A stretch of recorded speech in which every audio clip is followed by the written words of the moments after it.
What's going on, everybody? It's your boy Ascalon, and today I'm talking about my video game Mount Rushmore. I'm going to be discussing 4 iconic characters I feel will belong on a video game mountain if they ever carve one. This was the winner of the February 2024 poll posted on Twitter and my YouTube community tab. All right, let's go ahead and get into the video. Let's go.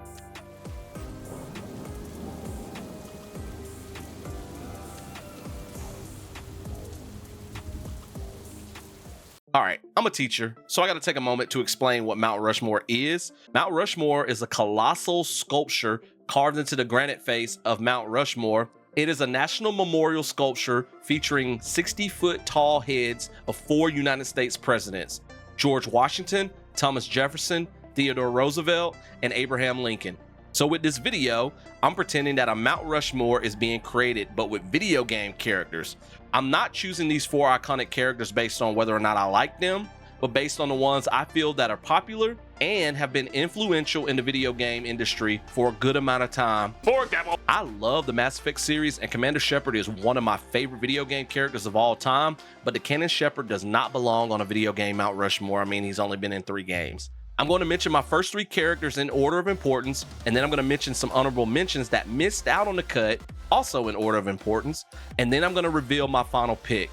These are my opinions, so I know you might disagree with me. That's totally fine. I would love to discuss your thoughts in a civil manner in the comments below. All right, the first character that I have to include is Mario. Like, that one's a no-brainer. You cannot talk about the most iconic characters in video games history without mentioning Mario. I mean, he is the main character in a game that is single-handedly responsible for reviving the video game industry after the 1983 crash. He's the mascot of Nintendo, which is arguably the best video game company ever. I said arguably. I know some would argue that title belongs to Sony now, but Nintendo has always been an important figure in the video game industry for as long as I've been alive, which is almost 40 years. Mario's games are beloved by so many people. They are popular as 2D side-scrolling platformers, and they are just as popular as 3D platformers as well. He is a diverse character. Not only is he a plumber who has cool power-ups and is capable of jumping really high and rescuing Princess Peach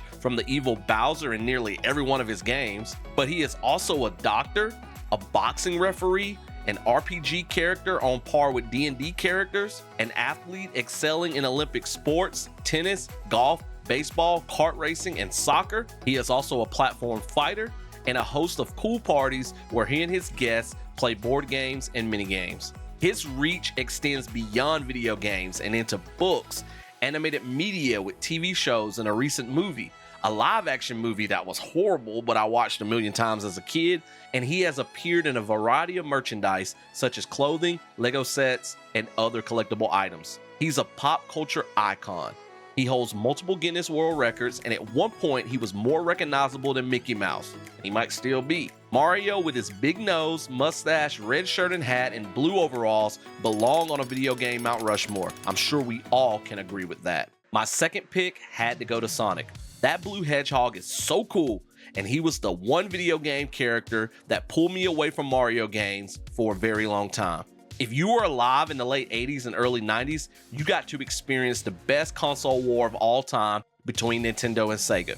It was such an awesome time, with my favorite advertisement from Sega being that the Sega Genesis does what Nintendo don't, which showcased several games, mainly sports titles, that were exclusive to the Genesis. Of course, the 2 companies play nice with each other today, but back then, Sega poked fun at Nintendo for not being the system for cool, edgy people by introducing Sonic as a cool and edgy character with his spiky blue hair, red shoes, and attraction to gold rings, and super fast speed. He did in fact look cool next to Mario, who was basically a fluffy plumber. If Mario is the mascot for Nintendo, then Sonic became the mascot for Sega. And it's such a shame that Sony and Microsoft don't really have a mascot for their systems, although you could argue that Master Chief is Xbox's mascot. Sonic has appeared in over 100 video games, including his own games, and also crossovers with Nintendo such as Smash Bros. And the Olympic Games with Mario. His games are one of the best-selling video game franchises of all time, and if Mario saved gaming on home consoles, then Sonic helped Sega stay relevant for as long as they did. Sonic has been featured in comics, cartoon shows where he was voiced by Steve Urkel, aka Jaleel White, while enjoying eating chili dogs, He's been in animations and films, including the latest 2 live-action movies that have raised the bar for video game movies because of how great those movies are. He's another video game pop culture icon whose fame attracted even the king of pop himself, Michael Jackson, to help contribute music for Sonic the Hedgehog 3. Also, shout out to Masato Nakamura, I hope I said that correctly, who composed the music for the first 2 Sonic games. I love a lot of those songs. In 1993, Sonic became the first video game character to have a balloon in the Macy's Thanksgiving Day Parade. If this does not convince you that Sonic belongs on the video game Mount Rushmore, then hopefully everything I said earlier is enough. Third on my Mount Rushmore is Lara Croft. She is the main protagonist in the Tomb Raider franchise, and she became the Indiana Jones of the video game world by diving into ancient tombs and ruins in search of mythological artifacts as a British archaeologist with parkour and gymnastic abilities. Fun fact, she was originally envisioned as a male similar to Indiana Jones, complete with whip and hat, before being changed to a female designed to counter female character stereotypes in video games. Originally a tough South American woman named Laura Cruz, the UK-friendly named Lara Croft flipped her way onto the scene packing twin pistols back in 1996 during the PS1 and Nintendo 64 era after Sony arrived on the scene to help squash the beef between Nintendo and Sega and started their rise to the top of video game dominance. Lara Croft holds 6 Guinness World Records, has a strong fan following, and is one of the first video game characters with the franchise, in my opinion, to translate well into films, even if the critics didn't agree. I mean, I thought Angelina Jolie did a good job portraying her. I haven't seen the more recent movie. I need to add that one to my movie backlog. Lara Croft is considered a sex symbol, and she is the first video game character I can think of where people talked a lot about her looks and physique. I remember kids at my school having a crush on her in all of her triangular polygon glory. For over a decade, she had several models portray her during publicity events, promos, and photo shoots. Lara Croft definitely belongs on a video game Mount Rushmore. Before I reveal the last character on my video game Mount Rushmore, I want to mention some iconic characters that just missed the cut and present a reason or two as to why they didn't make my carved mountain. I have 11 characters outside of the 4 that I picked that I considered at one point to go on this mountain. Number 15 is Leon S. Kennedy from the Resident Evil series. People love him because he's cool and good looking, and he started off as a rookie cop before blossoming into superstar zombie and Ganado Las Plagas killing machine. But Leon missed the cut because the Resident Evil series has way too many characters that are protagonists. And even though Leon stands out among his RE peers, in my opinion, no one Resident Evil character carries the entire franchise like Mario, Sonic, or Lara Croft does. In addition to Leon, people love Chris Redfield, they love Claire Redfield, they love Jill Valentine. So that is why I left Leon off of my video game Mount Rushmore. Number 14 is Samus from Metroid, a video game series that has been around for almost as long as the Super Mario Bros. Series. Because Metroid has stood the test of time since the NES, I ranked Samus higher on my list than Leon. But I left her off my Mount Rushmore because I feel that as a Nintendo franchise, Metroid just does not have the popularity of Mario, Zelda, or Pokemon. Now, if you're a true fan of Metroid, you would probably disagree with that. I know a lot of people love Samus in the Metroid series, but I've seen stories on the internet that the series is not very popular in Japan. Sonic isn't popular there either, but I believe that if I was to go around and poll 1,000 people, whether they're gamers or not, most of them would recognize Sonic and not Samus, and that is why I left her off of my video game Mount Rushmore. Number 13 is Chun-Li from the Street Fighter series. This was another situation for me like Leon from Resident Evil. One could argue that Ryu, that sounds so weird saying that because I used to call him Ryu, or Ken, or even M. Bison are just as iconic as Chun-Li, and I will listen to all of those arguments. Chun-Li stands out to me, but she doesn't single-handedly carry the Street Fighter franchise, so I left her off of my video game mountain as well. Number 12 is Solid Snake from the Metal Gear series. He has been around since the 80s like some of the previously mentioned characters, but I feel that his game franchise is so polarizing with gamers.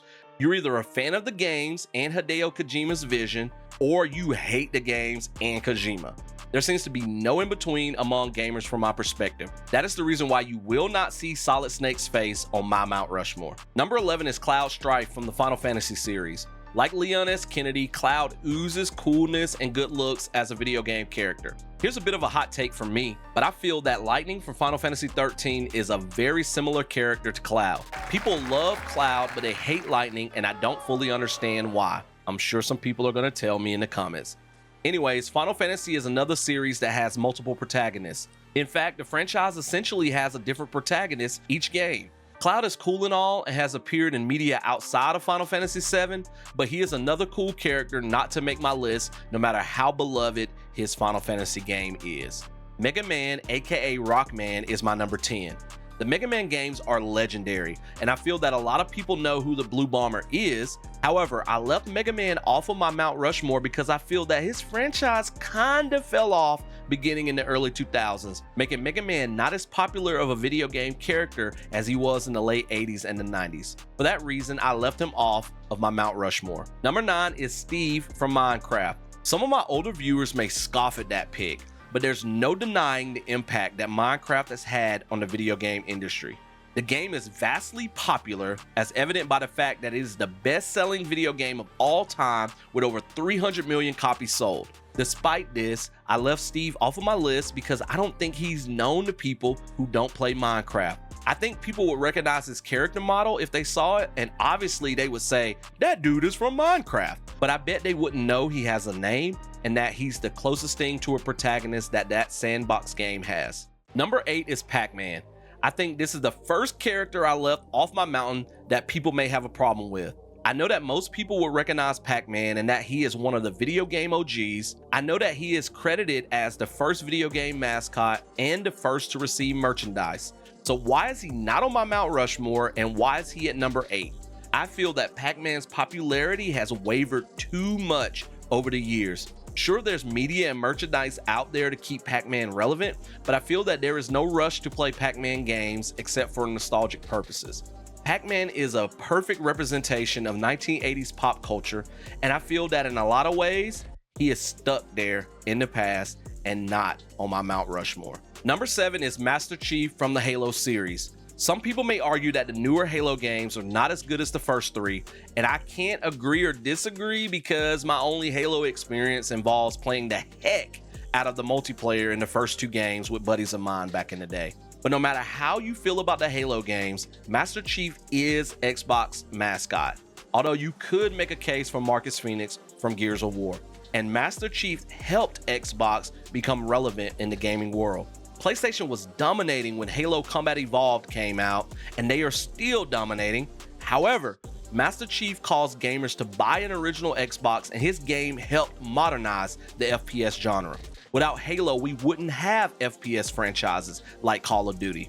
I can't really make a strong argument for leaving Master Chief off of my Mount Rushmore, other than the fact that I feel that non-gamers would not recognize him when compared to the characters that I have ahead of him. Lame reason, I know, but maybe you'll understand it better when I reveal the next 3 characters. Number 6 is Donkey Kong. Donkey Kong existed before Mario, technically. Yes, I know that Mario appears in Donkey Kong's first game, but Mario was originally referred to as Jumpman, and he was unnamed in the Japanese release of the Donkey Kong arcade game. You would think that DK would be a lock on my Mount Rushmore with the popularity of his arcade games and the Donkey Kong Country franchise. However, I feel that Nintendo has taken Donkey Kong out of the spotlight too much from time to time in favor of Mario. And I get it, Mario games sell. This first happened in the mid-1980s when the Donkey Kong franchise disappeared for a while and Mario became the face of Nintendo. Because Mario became the mascot for Nintendo and Donkey Kong kind of became second fiddle to him, that is the reason why I left DK off of my Mount Rushmore. Number 5. This is the character that barely missed out on making it on my Mount Rushmore. I actually flip-flopped back and forth with him and the character that I eventually went with. This is gonna ruffle some feathers, but number 5 for me is Link from the Legend of Zelda series. Listen, I really wanted to put Link on the mountain, especially now that I've been finally playing through Breath of the Wild and I'm loving that game. The Zelda games are wildly popular, but even their popularity pales in comparison to the Mario franchise and the franchise of the character that I have slotted in at number 4. That is why Link did not make the cut. Also, I've heard that non-Zelda fans, including gamers, think Link is Zelda. It has become an internet meme nowadays, but it does prove a bit of a point that Link is not as popular as the 4 characters on my Mount Rushmore when even gamers don't know his actual name. Sorry Link, sorry Zelda fans. You've probably guessed it by now, especially when I talked about Link, but the last spot on my mountain goes to Pikachu from the Pokemon series. Wait a minute, Ascalon, you did not choose characters earlier from franchises where there are several characters that people could argue are iconic. So why Pikachu? Well, Pikachu is the mascot of the Pokemon franchise. Some of those other characters that I left off are not the mascots of their franchises. Also, Pikachu's cuteness and merchandising power factors in as well. The yellow mouse-like creature with electrical abilities known as Pikachu first appeared on the scene in 1996 with the release of the Pokemon Red and Green games. Those games were later released outside of Japan as Pokemon Red and Blue. Pikachu is considered to be the most popular and well-known Pokemon species, largely due to its appearance in the Pokemon anime and the culture of cuteness in Japan known as kawaii. Pikachu has also appeared in a slew of Pokemon games, of course, a live-action animated film with Ryan Reynolds called Pokemon Detective Pikachu, Pokemon trading cards and manga, promo merchandise for fast food restaurant chains, and on the internet as the surprise Pikachu meme. The character has been well received by critics and regarded as an icon of both the Pokemon franchise and Japanese pop culture. In 1999, Pikachu was ranked as the second best person of the year by Time magazine. I don't know how a non-human entity can be considered for such an award, but it demonstrates Pikachu's popularity. Just like how parents called every single gaming system back in the day Nintendo, they now call every Pokemon Pikachu because of how well known the character is. Pikachu may have been ranked 12th on a recent poll conducted by BAFTA concerning the most iconic video game characters of all time, but I call crap on that list because Pikachu is a top 4 choice for me and belongs on my video game Mount Rushmore. And that's it. My video game Mount Rushmore has been constructed with the iconic faces of Mario, Sonic, Lara Croft, and Pikachu. Like I said earlier, this video is my own personal opinions, and I don't by any means speak for the entire video game fandom. So if you disagree with any of the characters I picked or didn't pick, I would love to hear your thoughts in the comments below. If you enjoyed this video at all, please hit that like button so more people can have the chance to see it. Also, share it with a friend who might be interested in the topic. My social media info is popping up on the screen right now if you're interested. Remember, if you follow me on social media, you can have the chance to help me decide what type of gaming content I create next. I thoroughly enjoyed making this video, and I can't wait to hear your thoughts about it. Thank you so much for spending time with me today. You could have been anywhere in the world constructing your own video game Mount Rushmore, but you chose to spend some time with your boy Ascalon, and I greatly appreciate it. Y'all take care. Peace.